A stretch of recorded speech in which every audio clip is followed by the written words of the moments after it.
OBC नेते धनंजय मुंडे आणि छगन भुजबळ यांच्यासह अनेक ओबीसी नेत्यांनी शरद पवारांची साथ सोडून उपमुख्यमंत्री अजित पवार यांच्याशी युती केल्यामुळे शरद पवार यांच्या राजकीय सत्तेला धक्का बसल्याचे म्हटले जात आहे।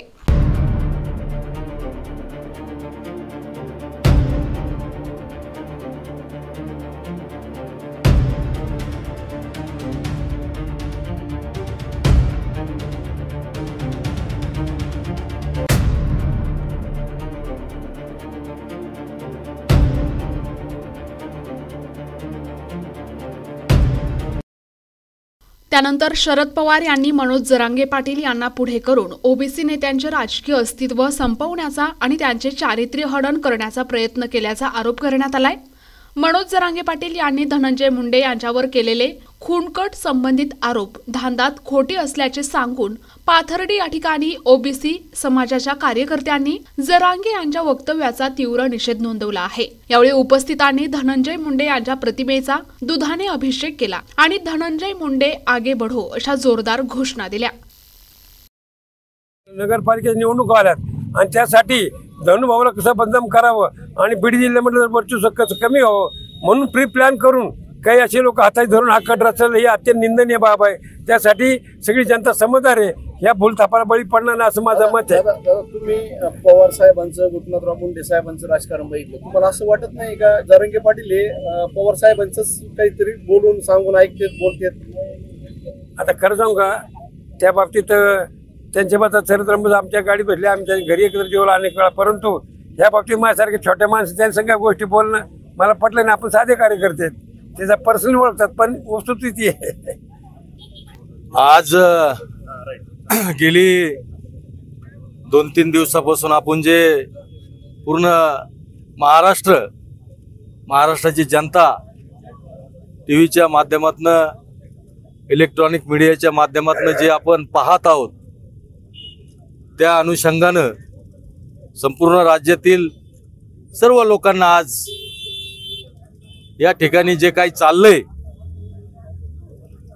या विषयावर आज या ठिकाणी संबंध पाथर्डी तालुक्याच्या वतीनं माननीय आपले नेते धनंजय मुंडे साहेब यांच्यावर जे आरोप मराठा आंदोलक मनोज जरांगे यांनी जे केलेले आहेत, त्या आरोपाच्या अनुषंगाने आज आम्ही सर्व पाथर्डीकर, सर्व समाजातील सर्व या ठिकाणी आलेली मंडळी साहेबावर जे आरोप त्या ठिकाणी केले आहेत, त्या आरोपाच्या अनुषंगाने आज आम्ही साहेबांना या ठिकाणी आमच्या सर्व प्रथम पाथर्डीकराच्या वतीनं आज या ठिकाणी आम्ही दुग्धाभिषेक या ठिकाणी करणार।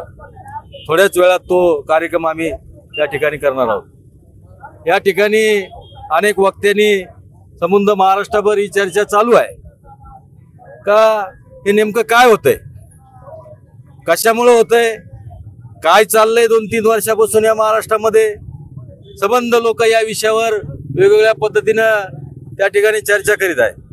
पण चर्चा करत असताना मी एवढंच सांगतो का आज आमचे नेते विष्णू पंतांनी या ठिकाणी सांगितलं, महादेव भाईंनी सांगितलं, अनेक लोक त्या ठिकाणी सांगतायत का हे खरं काय खोटं काय आणि हे चाललंय नेमकं कशामुळं, हे चाललंय कशामुळं हे सर्व लोकांना त्या ठिकाणी माहित आहे। का गेली 2 महिन्यापासून हा जरांगे अंतरवालीत माशा मारीत बसला होता, त्याला कोणी विचारत नव्हतं, त्याला कोणी टीव्हीचं त्या ठिकाणी एखादा चॅनलवाला सुद्धा त्या ठिकाणी जात नव्हतं।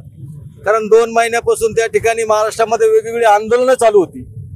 विदर्भामध्ये बच्चू कडू साहेबांचं आंदोलन चालू होतं, अनेक ठिकाणी वेगवेगळे आंदोलन चालू होते। मग हा मागं पडला होता सांदीला, मग सांदीला पडलेल्या माणसाला जर पुढे यायचं परत, कारण चॅनलवाला तिकडे काय अंतरवालीत फिराना, तिथं बसल्या बसल्या फक्त माशासारखा हानीत होता, म्हणून हा त्यांनी एक केलेला स्टंट आहे, हा मीडियाचा एक स्टंट आहे असं मला या निमित्ताने म्हणायचं। NTV news Marathi, Ahilyanagar.